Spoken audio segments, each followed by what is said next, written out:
Life as Ceremony shares personal stories, interviews with inspirational souls, and practical wisdom to help you reconnect with yourself and spirituality.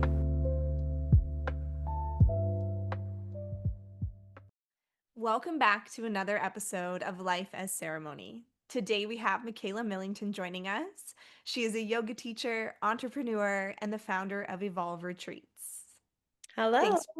Thanks for joining us today, Mikaela. Thanks for having me. I feel like it's about time we've chatted about having this conversation for a while, but I love the timing of it all. So here we are. Totally. I feel like it was very serendipitous the time that we are finally meant to meet. I know that we've tried in the spring and I got sick, and then all Yeah. of a sudden we both had some magical retreats unfold this past season, and it was time to sit down and chat about it. Yeah.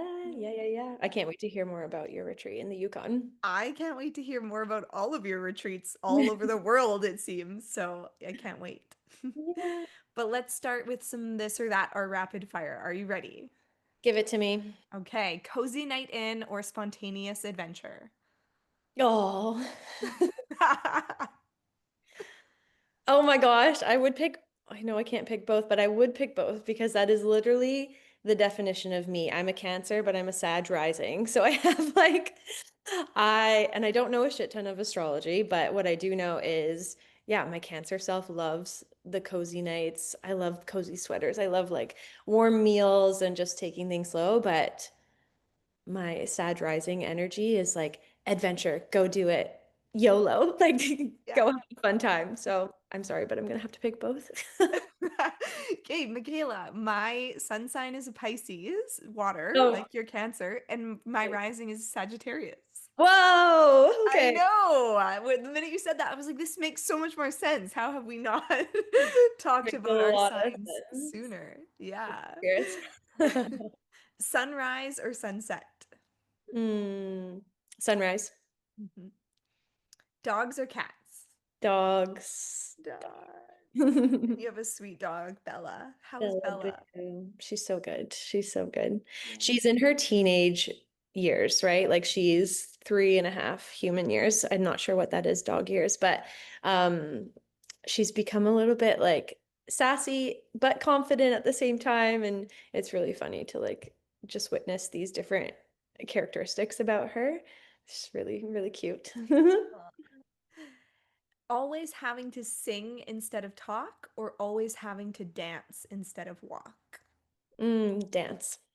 I thought you were gonna pick dance. Everyone, I think, what do people, oh yeah, I think most people pick dance, but I was just thinking of you and like your movement background. I was like, she's gonna go with dance. Oh yeah. Yeah. I love a good boogie. If you didn't live in Tofino, where would you live? Mm. I've always dreamt of having a house in the Baja, so potentially Mexico, Baja, Todos Santos or Pescadero area. Nice. Yeah. What is the best book you've ever read, or even just a book you've read recently that feels top of mind that's really impacted you? Well, I'm almost finished the Court series by Sarah J. Maas. I'm on the fourth out of the fifth one, so I'm really invested in that. And this was the first series of books, or honestly, the first time I've ever dove into fantasy. And so I'm actually really, really enjoying it because most of my books are around spirituality or yoga philosophy or anything like that. So it's been fun to just be captivated by a story. And yeah, I'm just blown away by her writing, like the visuals that come to me. I feel like I know the characters. Like I feel like I walk around on the streets and I'm looking for them. So I'm really enjoying that one. Aw, right on. It's so nice to have something kind of different from what feels like your work life or your professional life, right? With spirituality or yoga philosophy to kind of have something that's so different, just to Yeah, that's personal. Mhm. yeah, definitely. Yeah. Do you have a favorite quote or any words to live by? I do have a favorite poem, and it's very, very long, but it's called The Invitation by Orion Mountain Dreamer.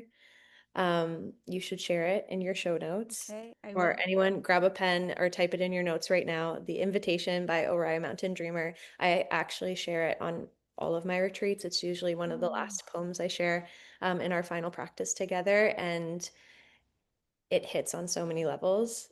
Her writing in general, all of her poems are just beautiful, and um, yeah, they're a mix of. It's basically like I feel like all of her writing brings in this idea of just living life to the fullest mm. and being inspired by life, whether it's the challenges and obstacles or the big and beautiful moments. And so I really resonate with that.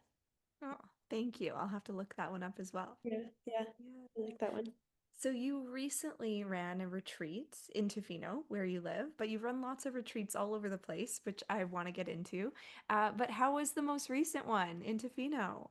It was amazing. As always, actually, the most recent was Bone Island, Oh, but Bone. they were, yeah, so this was the first time I did two retreats almost back to back, which was Mhm. um, expansive and a lot of energy and a lot of space holding. I had like 2 days off in between. So a 5 day retreat in Tofino and then a weekend retreat on Bowen.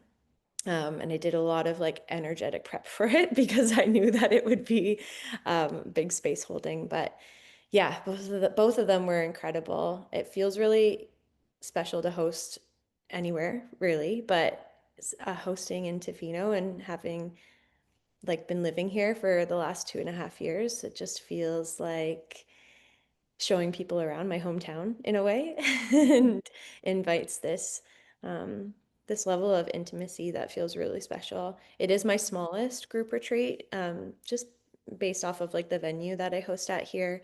So 10 guests and then myself and my mom, the retreat assistant, Mama Sue.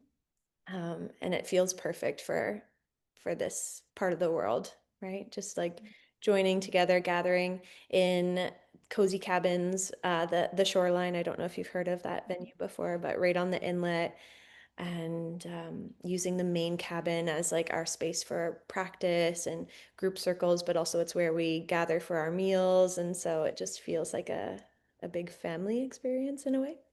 It's Mhm. really nice, yeah. And then going back to Nectar on Bowen Island is always amazing. That space feels like home. I've been leading retreats there for I think 5 years now, and so it's really beautiful to go back and they feel like family. Like everyone who works there feels like family, and just bringing in new people every time, or sometimes some return guests. Um, it's like welcoming them into the family. So it feels really good. Yeah, 5 years on Nectar. Oh yeah, I think it's probably almost 5 years now. Do you remember running your first retreat? Yes. The first one was in Costa Rica Okay. in 2019. And that was, oh my gosh. It's interesting to think about where Evolve retreats are now compared to where they first started, and who I was then compared to who I am now. And not to say that one retreat was better than the other. They all have a purpose and they all mm, offer something that's meant to happen in that time of year with that specific group. There's something so um, aligned about each group coming together the way they're meant to. But yeah, with the first retreat, I'll tell you the biggest learning and lesson from my first retreat, Yes. because I think this is a little bit like comical, but it was a huge passion of mine and a big dream since I did my first ever yoga training. Is like I wanted to share yoga with as many people around the world, and I wanted to do it in a way of like teaching in studios, but also more immersive experience like retreats. Because I was so inspired by my teacher training that I did. I was like, oh, wow, there's so much that we can tap into together when we're with each other for more than an hour in a studio. Um, and of course, a training is different than a retreat, but it did have that same sort of immersive feel to it, right? Um, anyway, so when I created the structure of what I wanted to offer for Evolve Retreats, and I had the opportunity to lead the first one in Costa Rica, I was so protective over what I had created. My mom wanted to help and wanted to be my assistant. And I was so resistant to that. I was like, no, you can come, you can enjoy, you can give me feedback after, but I don't need your help. Like I was just being very resistant to it and almost like I feel like my ego was getting in a little bit of the way. Like I didn't want to share it with her. I didn't want to share the Mhm. success with her, which is so opposite of what happens now. But um, it was a incredible retreat. It was so it was just magical to see it unfold and to like live the experience with other people, right? To see the vision come to life and to see or to witness like the breakthroughs or the aha moments that people received on retreat. But I hit crazy burnout after that. Like Mm. I was trying to wear all the hats. Um, and yeah, and it was just that moment for me where I was like, "Oh my gosh, no, I need a little helper. Like I need an assistant." There's things that shift and change. I'm sure as you're aware of on retreat, things become unpredictable. Someone might have a request for something. You might change your idea, the whole like outline of a day or just based off of conversation and energy and what you've been gathering from people and switching things up last minute. Yeah, so I was like, okay, well, Mama Sue, you're officially hired and you are going to be the assistant for every retreat moving forward. Um, and yeah, and so it's been incredible to have her be a part of it. I think people really enjoy having both of us as not so much just guides and facilitators, but to form friendships with the two of Mhm. us, right? Like different ages, different. Mom is so wise. She's so joyful. She's such an incredible listener. And I think people receive a lot of support from her as well on Mhm. retreat. So I feel really grateful that we get to do it together. Hmm. Yeah. I Yeah. mean, I'm so curious what it's like working with a close family member. And do you ever run into challenges? And also, if you could maybe share sort of what your role is on a retreat and what her role is, how you're both showing up. Yeah. Um, You know what? I don't think we understand each other really well. Um, we can almost like read each other's minds, which feels very special and perhaps rare.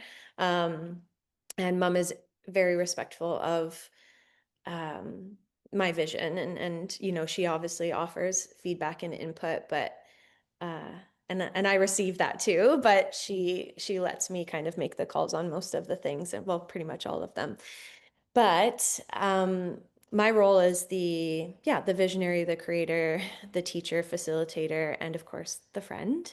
And mom's role is assistant in all forms of like logistics and last minute shifts and changes and just making sure the schedule is running thoroughly and people need to be where they need to be at certain times and giving reminders and such. Um, One thing that I really love doing on retreat is having the studio space always set up for guests when they come in to practice, and allow them to just leave it when they're finished, and we're the ones who clean up and tidy up. And we like to play around with different organization of mats, so it's a little bit unpredictable, and you don't really know what you're stepping into.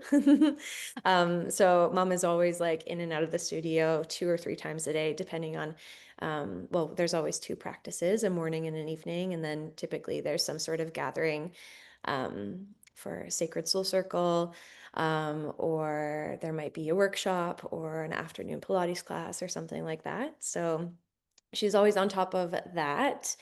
And yeah, checking in with um, all the logistics of everything. Depending on where we are in the world, we might have an offsite activity and, you know, checking in that the shuttle companies are on time and who's going to be in what shuttle and reminding everybody what they need. She's that little floater who really makes sure everything is running smoothly. Um, so that's pretty much her role. Yeah. Okay. Yeah, and I know we've talked about Bowen and Tofino, but for our Mhm. listeners, where else do you run retreats? And are there any particular locations coming up that you're excited about? Because I imagine there's probably more, even more logistics to navigate with international retreats. Yes, definitely. And that's another thing that mom helps with as well. Like there's a lot of back end work and organization that takes place, because we do it all. So, we find the venue, we find the chefs, we find the shuttle companies, we explore various like activities or group ceremonies depending on where we are, and we bring in other facilitators and guides, having meetings with them, checking in with them, making those connections. There's a lot of intention and intentional work in the back end um, to make sure it's aligned with our vision. And that takes a lot of time. I think I'm not sure people realize, you probably realize now after leading one, but there's definitely a lot of prep. So yeah, hosting in Tofino, hosting on Bowen Island. We host in Todos Santos, Mexico. It's in the Baja, just 2 hours, 2.5 hours north of Cabo. So for anyone listening, if you've never been there before, whether you want to come on a retreat or you just want to go, it's definitely somewhere to go. It's such a beautiful, quaint town, and it has a really, really special energy, spiritual essence to it. And we also host in Costa Rica, but this year, well, in January, we're going somewhere new in Costa Rica. So that's really exciting because we started in Costa Rica in San Ramon, so it's up in the mountains, and we hosted there for 4 years. We did 5 in 4 years, I believe. The timeline's a little bit blurry. Um, and then that chapter closed, and we wanted to branch out and experience new places. But our community, as well as Mom and I, have been called back to Costa Rica, and we came across a new space, which is just 20 minutes outside of Nosara. And so we're going there in January, which is so exciting. Um, and then we're going to be adding Portugal to the list. So I recently was in Portugal with my partner in July, and we went there just for pleasure, for travel. And I was scouting out some retreat venues. And so, yeah, I came across one that is close to Ericeira. And it's right on the coast and absolutely stunning, and feels close enough to, little towns, Ericeira and this other town close by. I forget the name of it. It's so small and so beautiful. But it has its own little pocket that still feels remote. I think that's something we're always looking for, is like, are we close enough to other little towns, or if anyone wanted to extend their stay wherever they're coming, they'd have something else to do after the retreat, but still feeling like we've got our own little bubble together. So yeah, we're going to add Portugal to the list. And after that, not too sure. Portugal has been on my mind for probably 2 years. It kept coming back. In my mind, in my dreams, like everything. And I was like, well, this is clearly somewhere where we need to go. I think we're going to be hosting there in September 2026. We're gearing up for 7 to 8 retreats in 2026. Okay. Yeah, big Wow. year. Yeah. So that's almost a retreat, like more than every other month. Yeah, and some Yeah. will be maybe even 2 a month.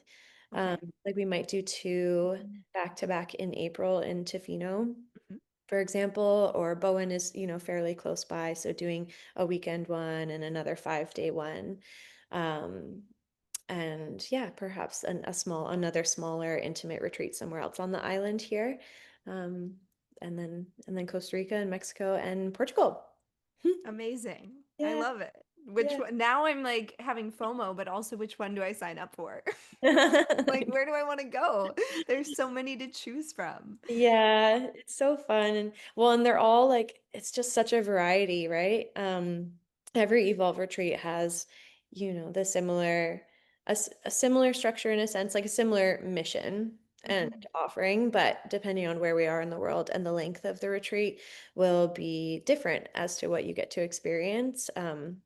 Again, because it's like, what other activities can we do where we are, or how can we inspired by nature and the local culture and community around us, bringing in other facilitators and guides who are in the specific areas that we're in. Um, and then the length of the retreat. So sometimes a weekend one on Bowen is absolutely perfect and aligned for some people, where some people would rather invest in a full week in Costa Rica. And so the more time we do have together, the more we get to a journey through the evolve experience, and perhaps get into more together. Um, but they all hold purpose and they're all incredible. Yeah, I feel like you just read my mind because I was about to ask you about the name Evolve and what is the Evolve experience? Or even when you say there's gearing up for 7 to 8 retreats in 2026, is there a different theme for each one? Or is the Evolve experience always the same intention? Yeah. Yeah, I love this question. Um, it's not always the same. So essentially, um, Evolve is inspired by the philosophy of living yoga. And I know there's many people out there who understand the depths of the lineage of yoga, and then there's more people who don't, or people who want to experience more of what living yoga means, and tap into that philosophy and that spirituality. So I work with a bucket. I like to visualize it as like a massive bucket of daily themes, and I kind of mix them up and shift them around depending on the length of the retreat or who's on the retreat. I try to check in with most guests, whether it's like a phone call or a Zoom call before they attend the retreat, and I get a feel for what's their why, what's their intention, what are they looking for, and then I try to piece together each, like I pull from this bucket of daily themes that I can weave into throughout the experience. So every retreat will be a little bit different depending on who's coming. I feel lucky enough and very grateful that I have a lot of return guests. And so I want them to keep evolving, and giving them something different to tap into and experience, I think is really important. Um, so each theme is inspired by a pathway, a philosophy of yoga, and there's so many to tap into, and it guides us through. It kicks off in the morning practice, so it's a 90-minute practice, and we move through vinyasa style flow type of movement.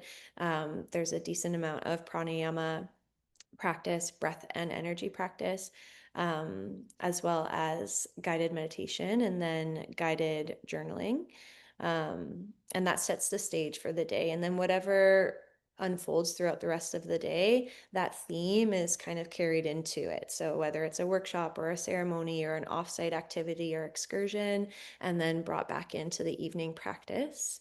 And each evening will be something different. So it's either yin yoga, restorative yoga, yoga nidra, or sometimes we have cacao ceremony, or we have a sound ceremony, depending on where we are.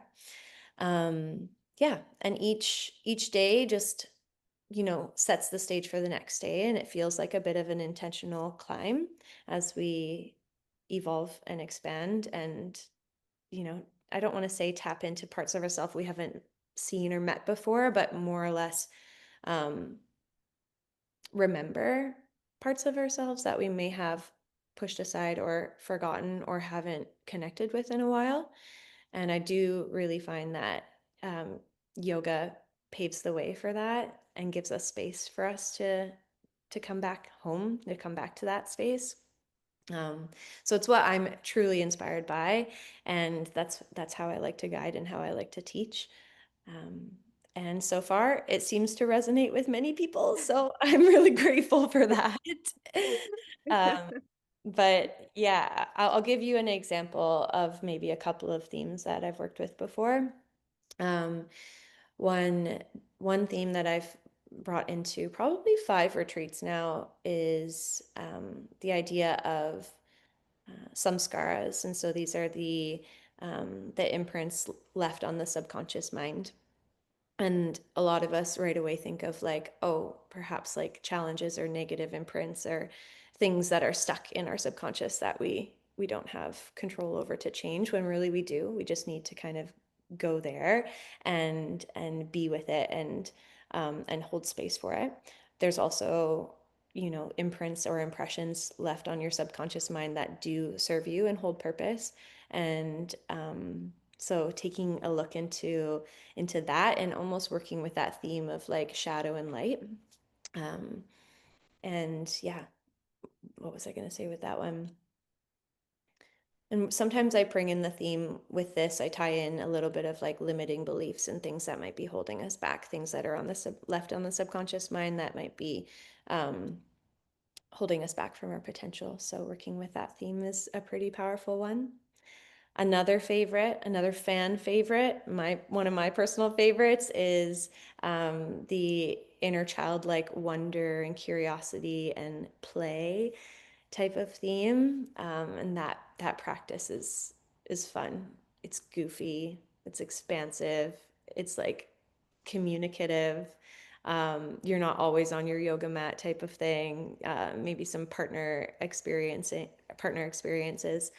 and um, yeah, I won't give it away. But finishing off with a pretty potent practice of journaling and writing, um, connecting with your inner child, which is so special. Hmm. Cool.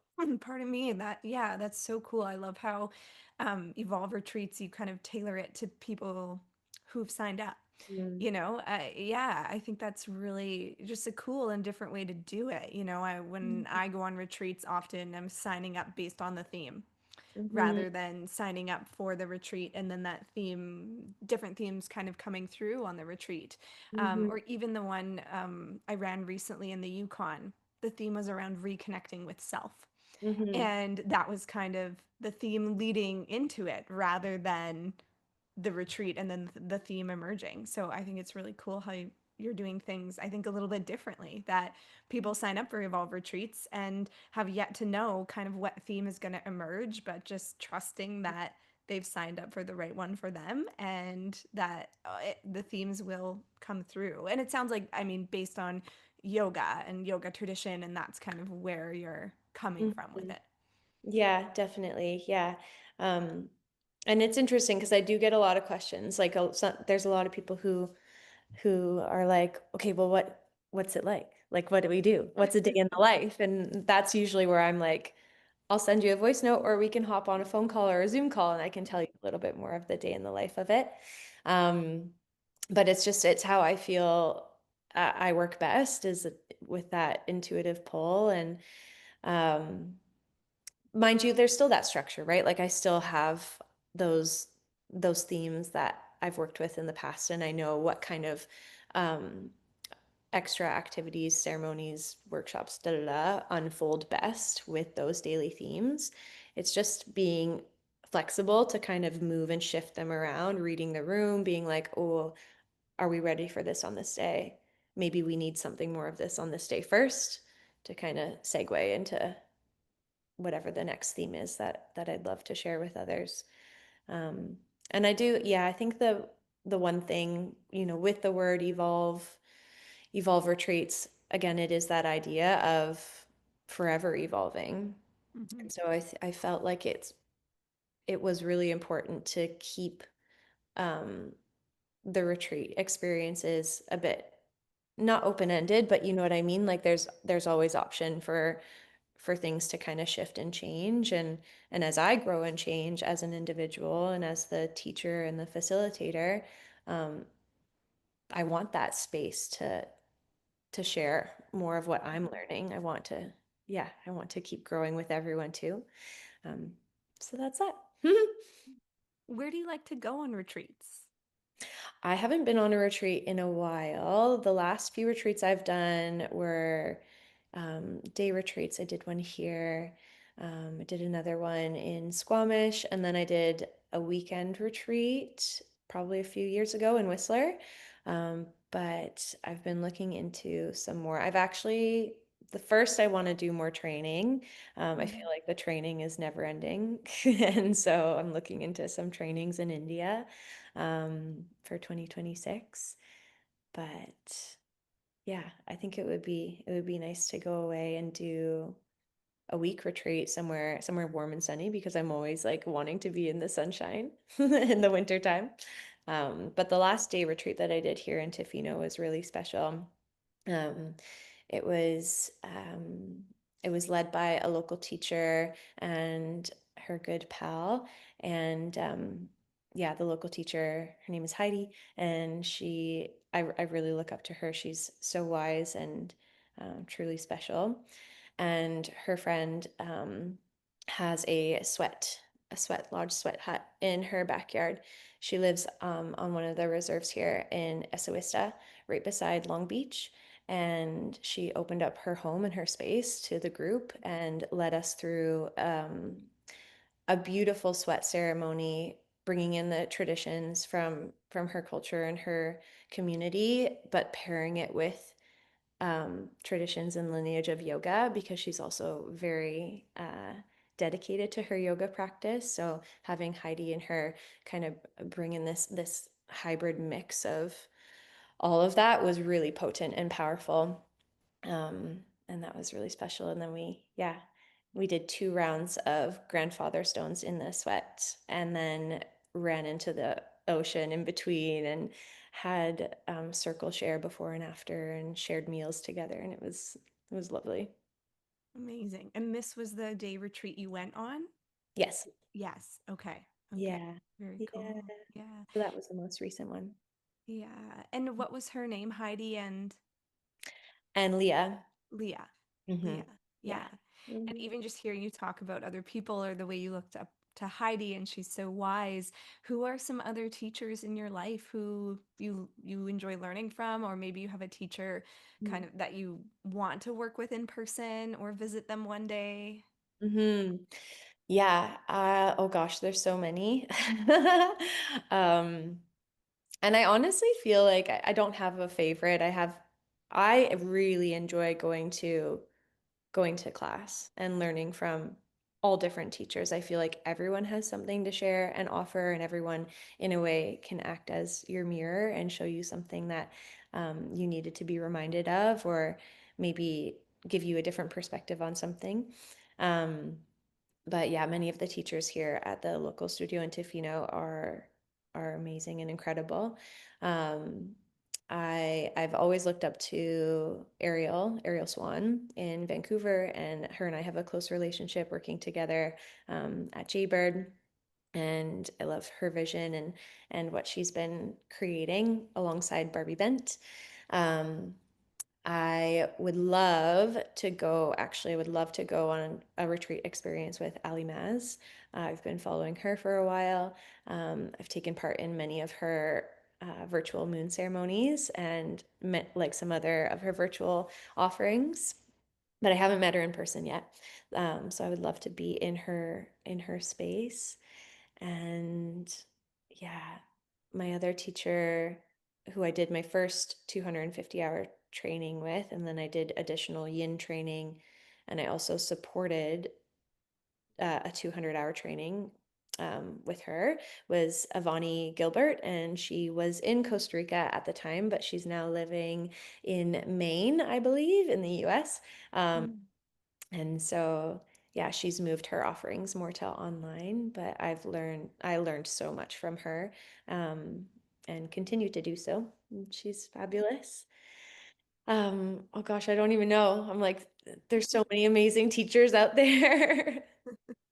Yeah, it's so funny that you mention Ali Maz because I think there's this aspect of Evolve that for me feels similar to Lady Vana. Not that I haven't been on a Lady Vana retreat, but I know Ali. I took over her class teaching at Turf actually. Oh, And wow. and we used to teach at a yoga festival called Prairie Love Festival. That was Mm, when I first met her. So we were teaching at the same festival and then I connected with her and took over her classes at Turf. But mm, yeah, Girl Vana and just her Lady Vana, her retreat offerings, there's an aspect of it that for me has felt similar to Evolve of like it is a yoga retreat, but there's also so much more to it than that. And mm. just the emphasis on connection. And now that I'm talking, I know her retreats are for women, and I haven't asked you that yet. Yeah. Are your retreats for women only? No, they're open to anybody. Okay. Yeah. Um, and you know what? I never really thought much about it. I don't know. It was just very clear to me that this is just open to anybody who wants to take part in it. And sometimes it ends up being all women. Um, and that's fun because then I get to run with certain themes that I feel will resonate more with that type of group and that collective.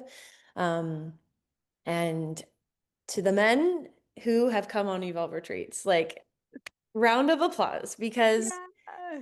they bring in such an incredibly like grounded masculine energy that just holds the group in a different way. And oh yeah, I have big love for all of those guys who come on the retreat. And sometimes it's only like two or three, or on the last Tofino one we only had um one guy come, and he came with his partner, which I thought was incredible. I'm like, you're both here for your own individual reasons, and but you're also in this to share it together, and it was really special.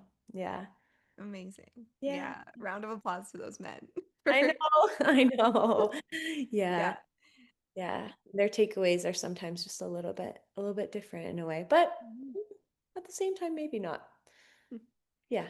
Just depends. Have have you and your partner ever been on a retreat together or ever talk about going on a retreat together? No, no, we haven't. I Okay. know, I know. Um, you know what? He'd probably be down. I feel like Adam's like down for anything. But he hasn't been on one of my retreats yet, and he's talked about it before, but his perspective is like, I don't want to take the spot of someone else's. Like he's like, I want other people to experience it, and Aw. which is totally fine.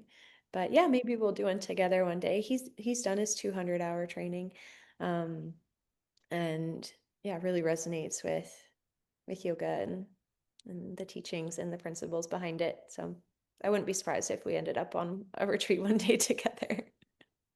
Maybe Yeah. that's our honeymoon. We're going on a yoga retreat together. I love it. That would be Yeah. so cool. I Um, know. Carson and he did his first silent retreat this past year.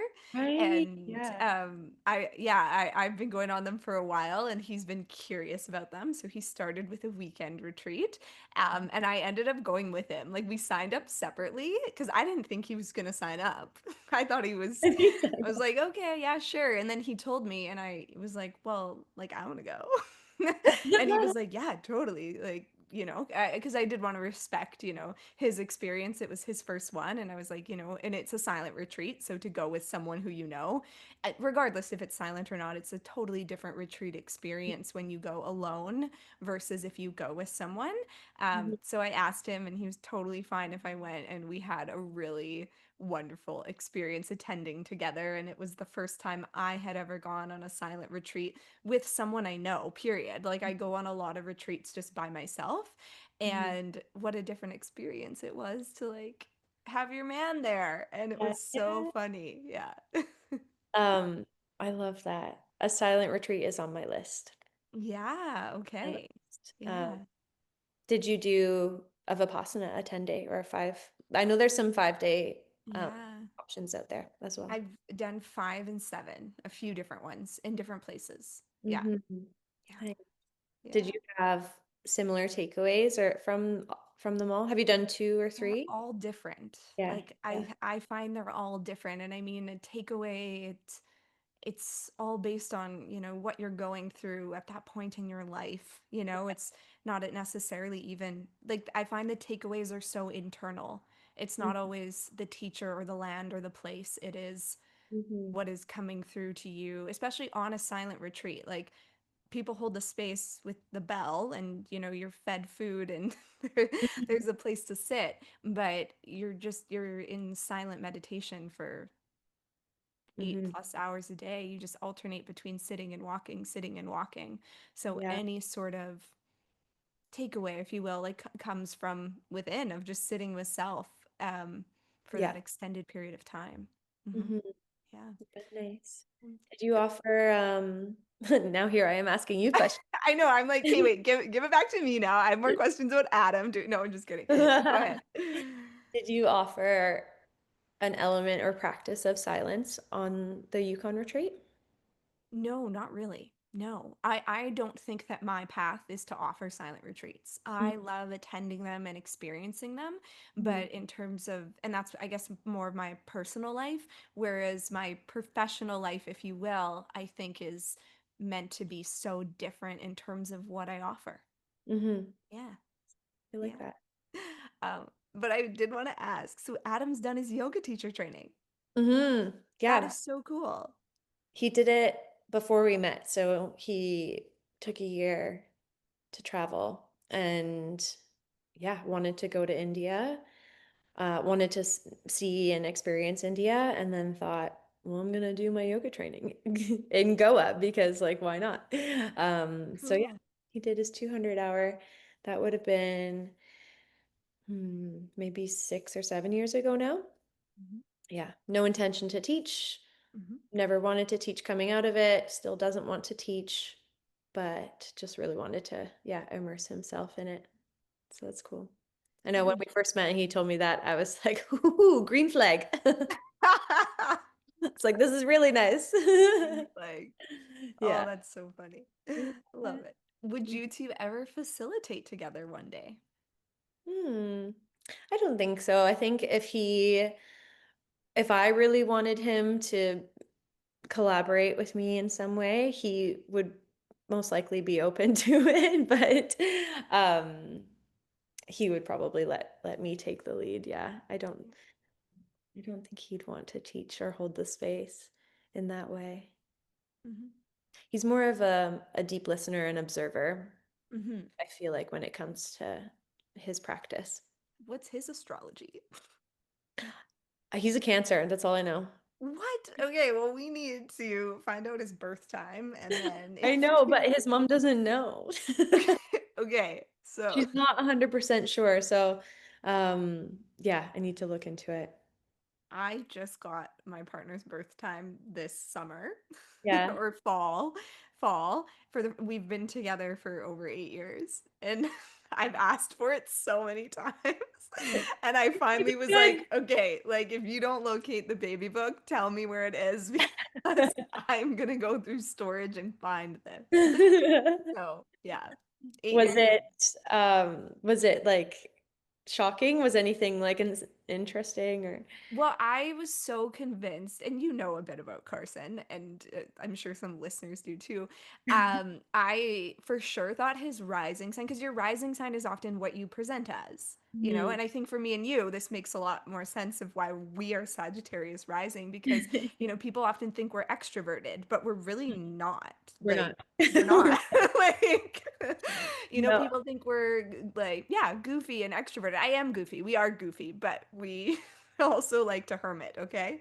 Yeah, big. And and so with how Carson presents, I was so convinced he was a Leo rising or maybe even a Libra rising. And it turns out he's an Aquarius rising. But I also, like, I know a bit about astrology, but not that much. So I immediately messaged my friend who is well versed in astrology. And then she explained to me why the Aquarius rising makes sense. And I can't remember off the top of my head why it does track. But I remember reading this and was like, okay, I feel better about this. This does make sense. This does track. Yeah. Yeah. Okay. Nice. Yeah. I need to get this information. You do, you need, like, I have been trying for 8 years and I finally got it. So I literally almost called the hospital, but apparently they give away, I know, but apparently like, I think it's once you're past the age of 30, Yeah. you're, they get rid of your records or whatever.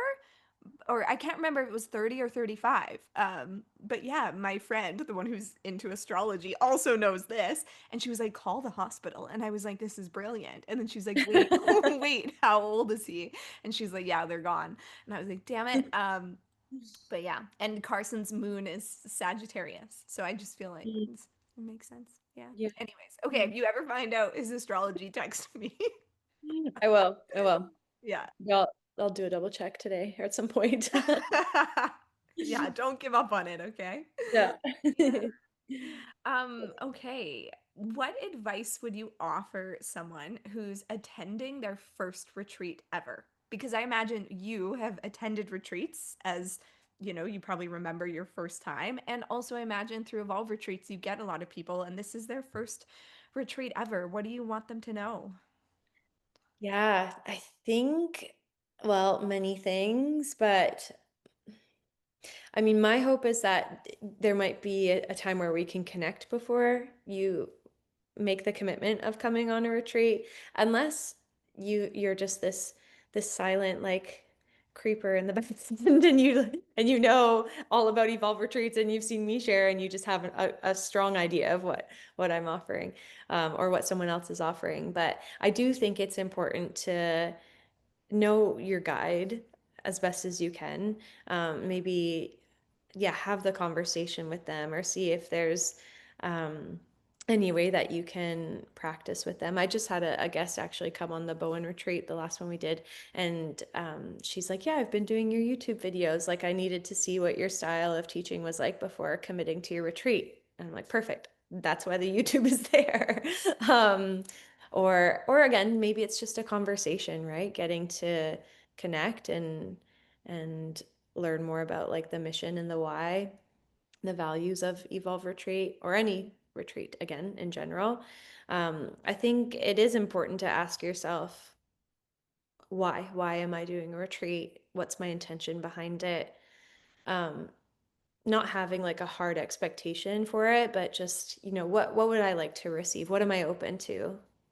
What's going to come through? Um, so perhaps looking into the theme of it or asking the questions of like, how big is the group? What's a day today? What's a day in the life like? I've had many people ask me like, how big are the groups? Because they are looking for a little bit more of an intimate retreat group setting. Another example is a woman who came on the Bowen retreat this past summer. Her experience of a retreat was a group size of like 30 or 35. And it was, oh, correct me if I'm wrong. If she's listening, she'll correct me. Thank you. But I think it was a shorter retreat. For that group size, it felt short, like maybe 4 days, 5 days. And she just felt like she didn't have enough time to really connect with everybody. And that's what she wanted, right? Was connection with the people there. Um, so I think that's always a good question to ask. Um, Sorry to interject. I know that you mentioned on your recent retreat it was a smaller one, 10 people, and then plus you and Mama Sue for 12. What is the range of number of people on Evolve retreats? Yeah, that is the smallest one. And then the largest we've done is 18. Okay, I nice. don't think we would push it past 20. 18 for 6 days felt like through the offerings throughout the time, everyone got to connect with each other at some point. And maybe that's a bit strategic on our end as well, like the way that we place people for certain practices and partner group circles and things like that. But um, yeah, that's the largest I think that we personally would go. Mhm. Um, yeah, so anywhere between 18, 15, 10. It's kind of the average of the group sizes. Mhm. Yeah. Yeah. Yeah, I think our retreat in the fall, the Yukon, was 12 people plus me and my co-host, and so there was including us 14, and it felt for us for the venue, the length of time, it was three nights. Venue, length of time, number of people, it was like the perfect size, and I remember being there thinking, wow, I can't imagine running a retreat with like 20 people like that. Yeah, I think for me like 12 felt really nice, but I think between that 12 to 18 range feels really good, which for me is so interesting because I guess this is where I differ from my personal or professional life and just honoring like what I'm meant to receive in personal versus what I'm meant to share with the world. And when I go on retreats, there's 50 to 100 people. The biggest retreat I've ever been on, there was 100 people, maybe just like literally just under 100. And then most have been like around 30 or 50. And I will say, when you're on a silent retreat, that's nice having so many people to, it's a lot of energy, but it's just held in such a safe and sacred way with that many people. And I've been on other retreats not silent with just a high number of people, and so it's so interesting. I was like, I don't know if I can imagine myself going on a 10-person retreat, but then somehow I'm okay with 100 people. But then what I'm offering is so different, and I'm sure I will end up on a more intimate retreat with 10 people.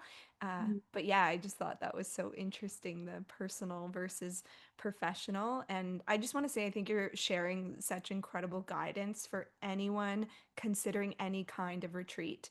Like when you said get to know your guide, yes, I think that's huge. Like even when I asked you earlier, like who are some teachers who you want to sit with or explore, because for myself personally, that's often what I'll base a retreat off of is I'm following the teacher.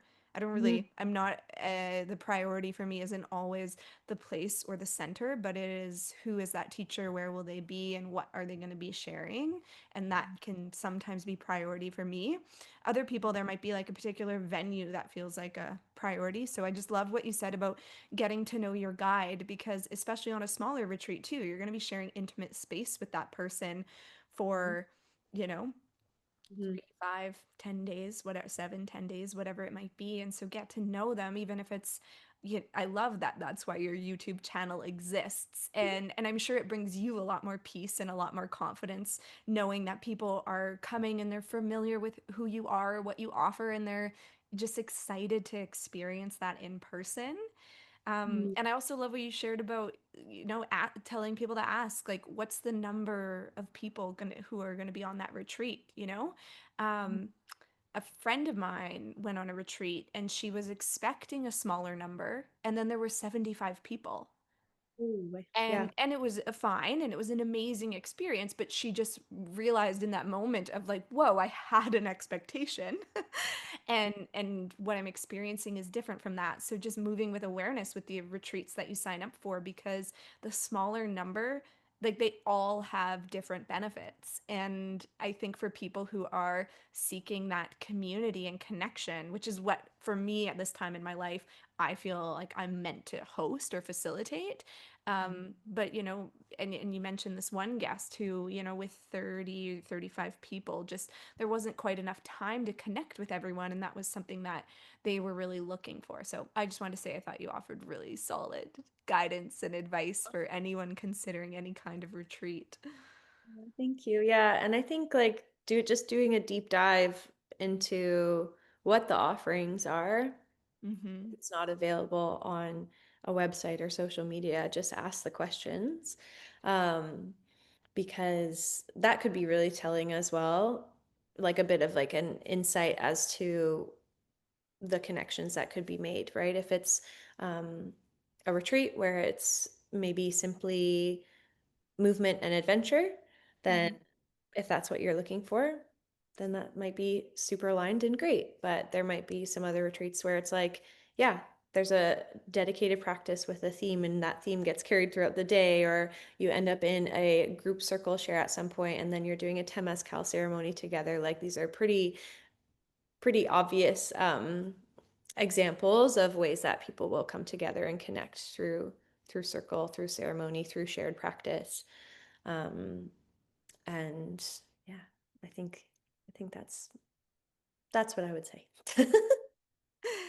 What is one thing about running retreats that people would be surprised to know?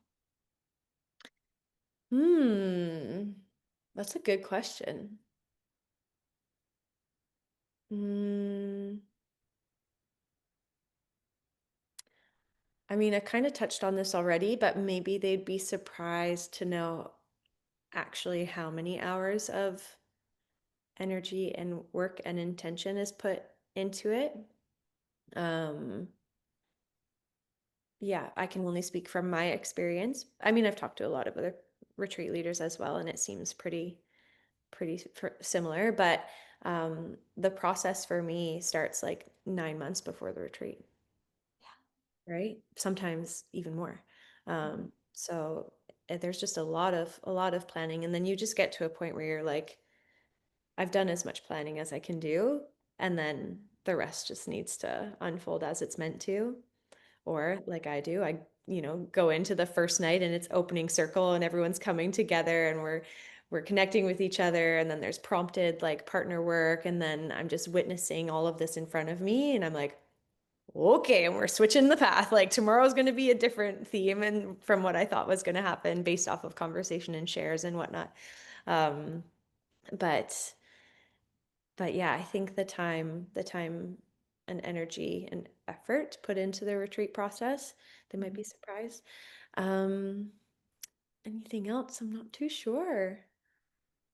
Well, I think something that might even tie into the time, energy, and effort is also the money, like the cost associated with Hmm. running a retreat. I think sometimes there, yeah, that can be underestimated how much it really costs to rent a venue for those number of days, or hiring a chef and the cost of food, especially in different locations, right? Even in the Yukon up north, food is a lot more expensive.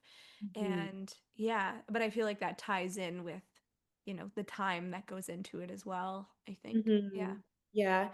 And it's an interesting thing to think about, like when you have to work with money and putting a dollar value on something when it is like passion and purpose and tied to your spirituality. It's a very interesting relationship, one that I'm still nurturing. um, but um, it is an investment. And like you said, I mean, renting out a full property venue for an extended amount of time, having a caterer or a kitchen staff, like having more than one chef, having um, other facilitators come in and hold space and like paying them for their contribution. Um, Shuttle service, like all these other things. And then to also consider the 9 months or so of prep work to pour into making this a thing.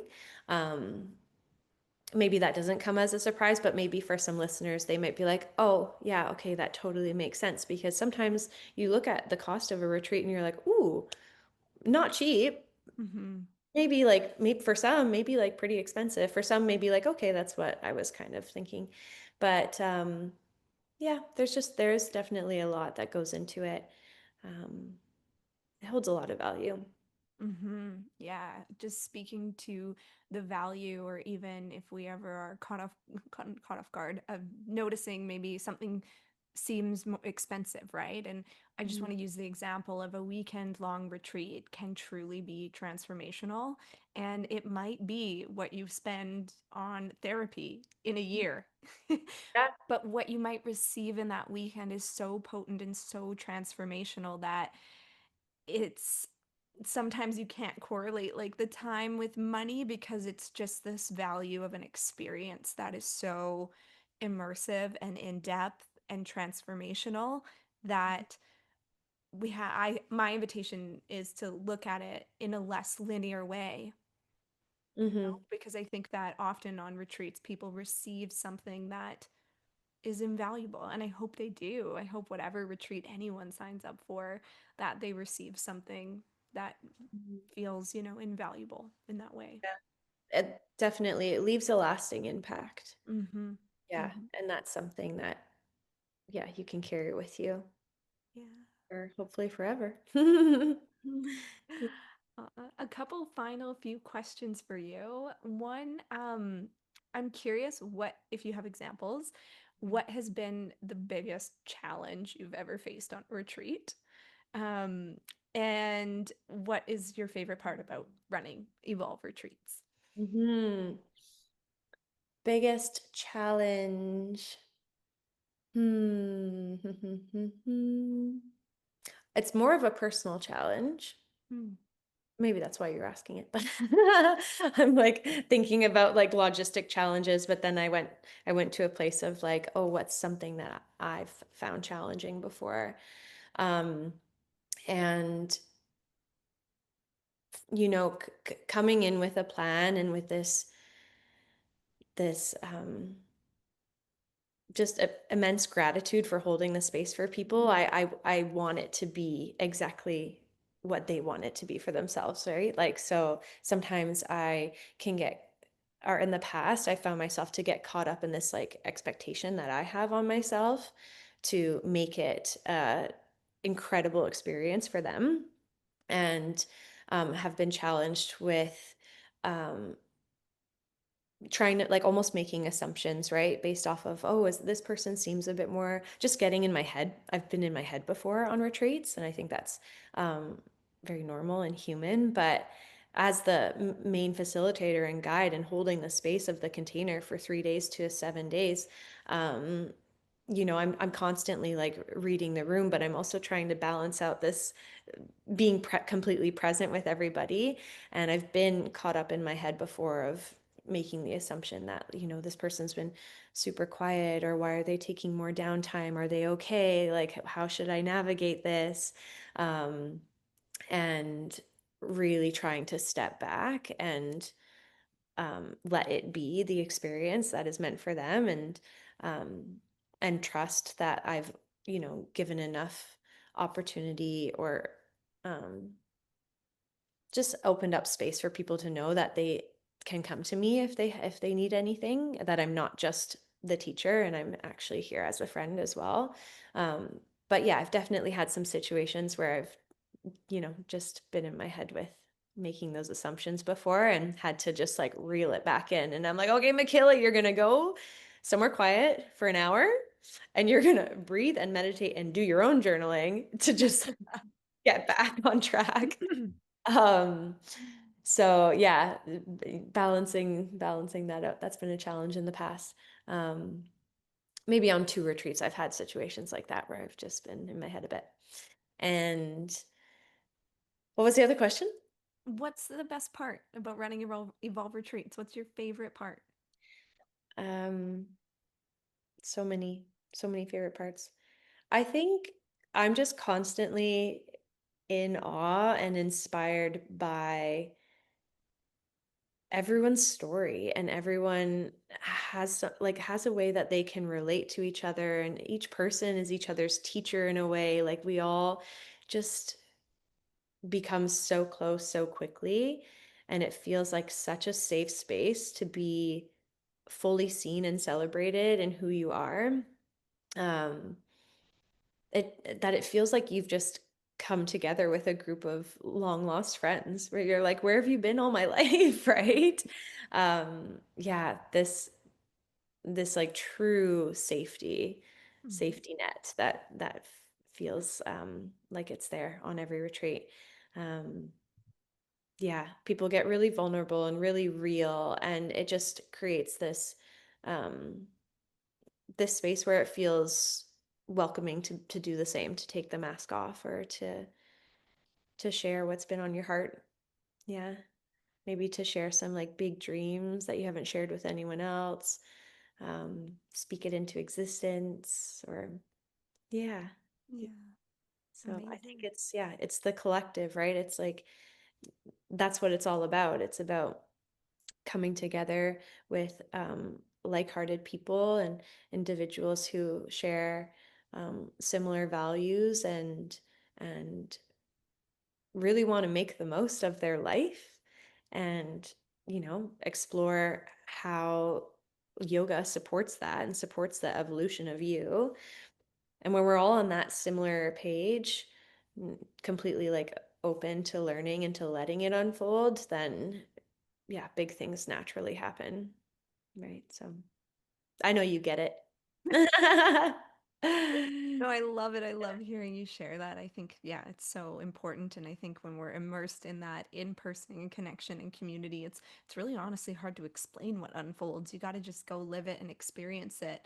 And, we can talk about that living, like making the most of life. But for me, I think it's just this embodied thing that people got to feel and experience, which they can do. I think retreats and in-person connection and community is such a big part of that unfolding.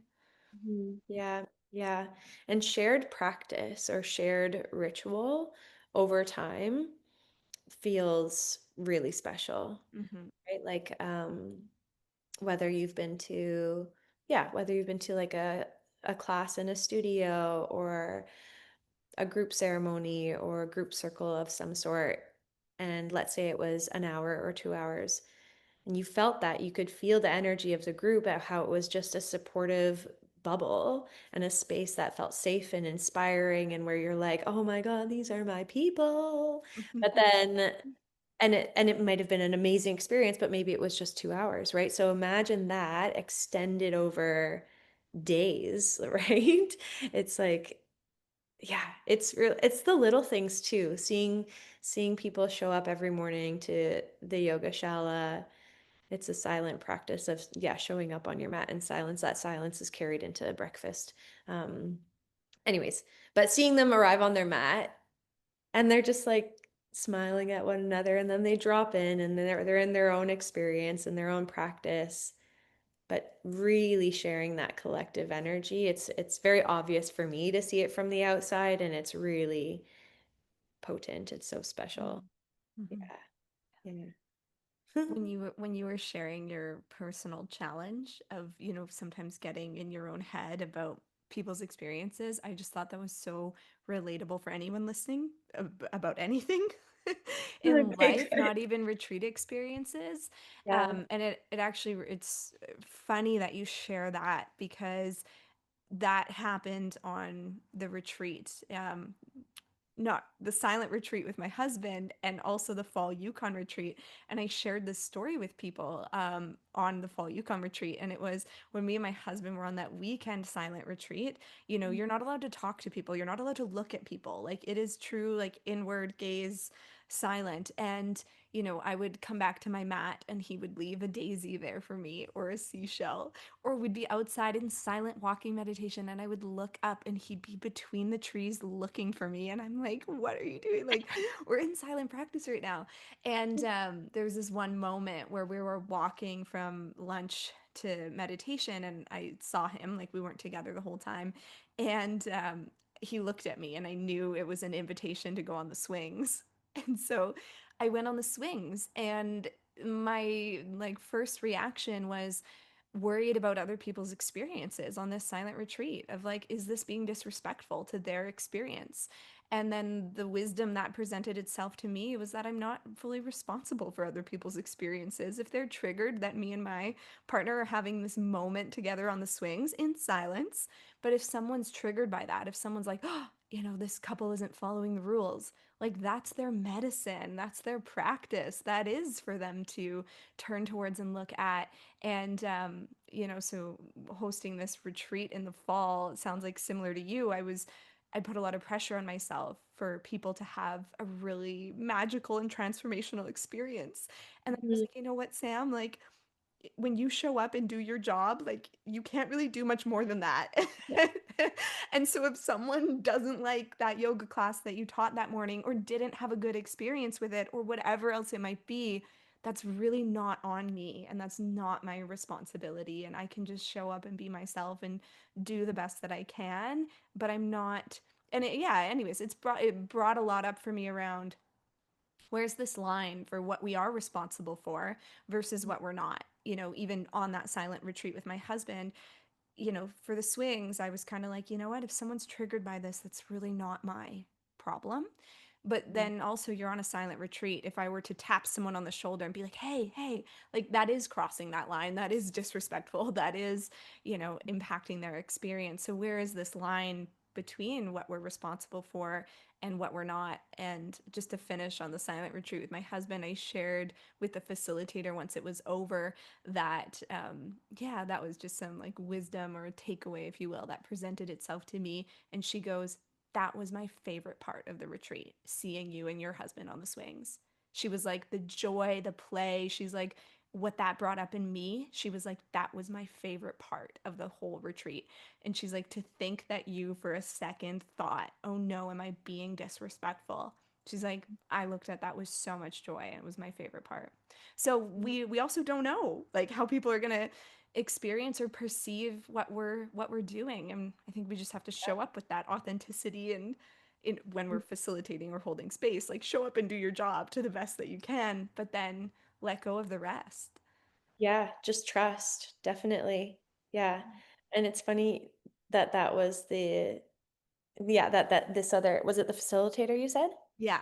Yeah. She shared that with you because um the couple of times that I've been had moments where I was in my head on retreat, I am pleasantly surprised by what comes through after, right? It's like, no, no, that person was really like working through something. Something was like coming to the surface and it was becoming more clear, but they needed that time alone to sit with it and to process. And then when they were ready to share, like it was just this beautiful burst of like clarity um and amazing that they wanted to share it after. And here I am being like, I thought that practice was like just hit something in you that didn't resonate and you were questioning why you were here and like you wanted to leave and da da da. And they were like, no, no, no, no. That was like my favorite practice so far up the retreat. And it brought up so much for me. And um, yeah, it's really fun. Really funny how Mhm. we can make up a story in our own minds when Totally. really it's not the reality. Mhm. Mhm. Yeah. Okay, Oh. my final question for you today. Mhm. What is next for Evolve and what's next for McMill? Um, well, I don't know if how many people I've shared this with or if I've shared it on a podcast. I might have. Maybe not though. I'm thinking of ways to expand Evolve because I don't think I can lead 7 to 8 retreats a year forever, but I would love the collective to continue to grow.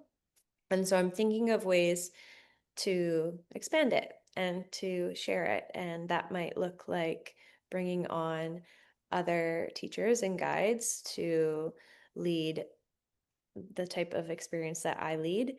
Um, but I'm not exactly sure how that's going to work out. I'm still trying to, it's funny because this energy of like protection the over the creation of Evolve is coming back, and I'm like, oh, hello, old friend. Like, this is what I've met you before on the first retreat that I ever did. Like, this is what it was. I was very protective over it. But I know that that's not what Evolve is all about. Like, Evolve is about evolving together as a collective and a community. And so it only makes sense to, yeah, hand over the baton or to share it with other guides and to allow them to step into this as well. So Cool. I just have to find the people, or maybe they find me. So Yeah. Um, yeah, because I do think, sorry, I'll just add to that. Um, I definitely know from having, a handful of conversations that there's other teachers out there who are really interested in running retreats, but perhaps not wanting to do as much of the back end work of it. So I felt like it would be interesting to see what an Evolve retreat teacher training would look like, mm, um, and to expand in that direction, and then to have others, go in and lead and guide and hold space, but also be the one that can step back and take care of all the other things to have them all set up and ready. mhm, mhm. Amazing. And Yeah. would you ever offer a yoga teacher training? Oh yeah, that's another big dream. Okay, yeah. Yeah. Yeah, I would love to create a 200-hour training. Actually, that's been on the bucket list for a while. On the Okay. vision board for a while. I don't think it's something I would do alone. Mm-hmm. Um, so we'll see. We'll see what comes of that. I do feel called to do more training again to immerse myself in like a 30-hour teacher training. Um, because after I did my 250-hour, I just did pockets of like a 70-hour, 100-hour, 100-hour, da da da da. And all of this it's all important and it all holds purpose. And it's, yeah, allowed me to kind of teach and guide the way that I do today. But I really feel that pull to go and immerse myself in a 30-day training again. Um, and I feel like a lot will come through if I Yeah. do that in terms of like giving me some more clarity and direction as to what I'd want to share on a 200-hour training. But yes, that is Cool. something I would like to do. Cool. It came through earlier to me in our conversation. So Uh, yeah, I see it. It's already in motion. Um, Aw, thanks, Sam. yeah, absolutely. Thank you so much for being here today and for sharing your stories, your wisdom, and just like allowing us a glimpse into Evolve. Thank you. I appreciate it. And I wish we had more time to talk because I'm like, I want to hear more, but I didn't hear much about your Yukon retreat. But um, did you do a podcast talking more about it? I didn't. I should. I feel like I got home from it and I've just been totally offline since then. But I should. I should create a podcast or write more about retreat reflections. But overall, it was an amazing experience. Like too good to be true. Like I'm here. We are a month later. I'm still waiting for the other shoe to drop. I'm like, how did it run so smoothly and just a lot of serendipity and connection and yeah, what came through to me just around community or connection is just that I'm so meant to be in person. And I was, especially before I moved out west. So, really getting back to that. And I think that for me, retreats will serve as one of the many pillars in my life. I think I'll always, yeah, engage in a variety, but yeah. Oh, okay. I have one more quick thing I'll tell you about the retreat, and then we gotta go. But I will create something about retreat reflections. But when you were talking about taking the mask off, Mhm. someone got that as a tattoo after our retreat because of the retreat, like 2 days, like a day or two later when they got home. And it's a No. gorgeous tattoo. Two people from our retreat got tattoos from the retreat Okay. and like very different. The other one was like a turtle and it was about slowing down, which was some wisdom that came through to them. But yeah, that was pretty cool to just people were, messaging their tattoos from the retreat experience. And I was like, that's amazing. And the mask one was really about reconnecting with self, taking that mask off and being your authentic self. So that was pretty cool. But yeah, it was amazing. And I will write or record something to do with retreat reflections. Yeah, I would love to hear it. Yeah, thanks so much, Michaela.